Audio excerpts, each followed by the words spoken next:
Hello friends, income tax के cases की series में आज जो केस हम डिस्कस करेंगे वो सेक्शन 148 के नोटिस के अगेंस्ट या सेक्शन 147 के असेसमेंट ऑर्डर के अगेंस्ट रिट फाइल करने को लेकर के है। जनरली जब सेक्शन 148 का नोटिस इशू किया जाता है उस वक्त या जैसे ही सेक्शन 147 का असेसमेंट ऑर्डर पास कर दिया जाता है तब और एसएससी के अपील फाइल करने के पहले यदि एसएससी रिट में चला जाता है तो एसएससी की रिट एडमिट हो सकती है जहां पर वो ये प्रूव करे कि जो एसएससी का जो असेसमेंट ऑर्डर पास किया गया है या जो नोटिस इशू किया गया था वो विदाउट जुरिस्डिक्शन है या उस नोटिस को इशू करने के लिए अप्रूवल ठीक नहीं था या वो टाइम लिमिट्स के बियॉन्ड इशू किया गया है। इन सारी केसेस के अंदर एसएससी की रिट एडमिट होने की संभावना रहती है। प्रेजेंट केस के अंदर एसएससी ने असेसमेंट ऑर्डर होने के बाद रिट अपनी अपील फाइल कर दी थी और उसके बाद एसएससी ने रिट फाइल करी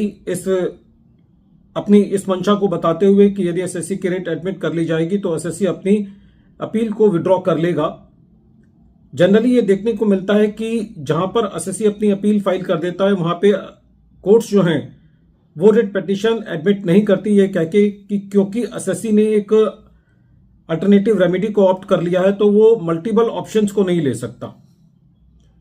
लेकिन प्रेजेंट केस के अंदर बॉम्बे हाई कोर्ट ने एक केस के अंदर एसएससी की ऐसी एक रिट को एडमिट किया। केस का नाम है सुमति जनार्दना वर्सेस इनकम टैक्स ऑफिसर और ये केस 471 आईटीआर पेज नंबर 604 पर रिपोर्ट हुआ। Matter honourable Bombay high court ने 12 फरवरी 2024 को डिसाइड किया। प्रेजेंट केस असेसमेंट ईयर 15-16 से रिलेटेड है। एसएससी को जो ओरिजिनल नोटिस था वो 11 जून 2021 को सेक्शन 148 के अगेंस्ट इशू किया गया जिसको प्रोसीड नहीं किया गया क्योंकि मैटर डिस्प्यूट में था। उसके बाद जब आशीष अग्रवाल का जजमेंट आया तो उसके बाद एसएससी को सेक्शन 148A क्लॉज बी का इनिशियल नोटिस 26 मई 2022 को इशू किया गया। इस नोटिस को इशू करने का जो मेन आधार था वो ये था कि एक पर्सन एल ने एक स्टेटमेंट दी है कि एसएससी ने उसको प्रॉपर्टी परचेज करने के लिए कैश पे किया है और इस स्टेटमेंट के बेसिस पर असेसिंग ऑफिसर ने एसएससी को नोटिस इशू किया। एसएससी का ये कहना था कि एसएससी ने कोई कैश की पेमेंट नहीं की, रेवेन्यू के पास कोई टेंजिबल मटेरियल नहीं है, खाली स्टेटमेंट के अलावा और कोई टेंजिबल मटेरियल नहीं है। एसएससी के ऑब्जेक्शंस को कंसीडर नहीं किया गया। उसके बाद एसएससी का असेसमेंट किया गया और एडिशन कर दिया गया जिसके अगेंस्ट एसएससी अपील में चला गया। बाद में एसएससी को एडवाइस ये मिला कि एसएससी के केस में जो इनकम एस्केपिंग असेसमेंट है वो क्योंकि 50 लाख रुपए से कम है और खाली उस 50 लाख की लिमिट को बढ़ाने के लिए असेसिंग ऑफिसर ने एक ऐसी फिगर को ले लिया है जो कि 50 लाख रुपए से ज्यादा है, तो खाली इस बेसिस पर कि जहां पर रेवेन्यू की एलिगेशन 50 लाख या उससे ज्यादा है बिना किसी बेसिस के वहां इसलिए एसएससी ने इस बात को प्ली लिया कि खाली केस को कवर अप करने के लिए सेक्शन 149 सबसेक्शन 1 क्लॉज बी में असेसिंग ऑफिसर ने उस अमाउंट को 50 लाख या उससे ज्यादा रखा है। दूसरा एसएससी का यह कहना था कि प्रेजेंट केस में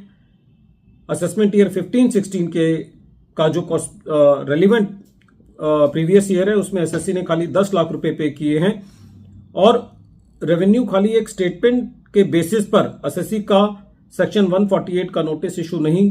कर सकता क्योंकि जहां पर एसएससी ने उस ट्रांजैक्शंस को एक्सप्रेसली डिनाई किया है वहां पर बिना कोई एविडेंस दिए बिना कि एसएससी ने एक्चुअल में ये 10 लाख रुपए पे किया है, रेवेन्यू के पास ये अधिकार नहीं है कि वो सेक्शन 148 का नोटिस इशू किया जाए। फ्रेंड्स, आज के डेट में तो ये ट्रेंड बन चुका है कि जहां पर खाली स्टेटमेंट्स के बेसिस पर एसएससी को नोटिस इशू किया जाता है तो ये केस उन सब केसेस के लिए बहुत हेल्पफुल है जहां पर रेवेन्यू ये प्रूव नहीं कर पाता कि एसएससी ने कोई कैश पे किया है। खाली एक स्टेटमेंट के बेसिस पर एसएससी को नोटिस या उसका असेसमेंट नहीं किया जा सकता। एसएससी ने प्रेजेंट केस में ये कहा था कि एसएससी अपनी अपील विड्रॉ कर लेगा यदि एसएससी की ये रिट एक्सेप्ट कर ली जाएगी। तो इस चीज को भी बॉम्बे हाई कोर्ट ने कंसीडर किया और असेसमेंट को क्वेश किया। वीडियो के अंत में एक बार फिर मैं केस का नाम रिपीट कर रहा हूं। केस का नाम है सुमति जनार्दना वर्सेस इनकम टैक्स ऑफिसर और ये केस 471 ITR पेज नंबर 604 पर रिपोर्ट हुआ। मैटर बॉम्बे हाई कोर्ट ने 12 फरवरी 2024 को डिसाइड किया। Thank you friends.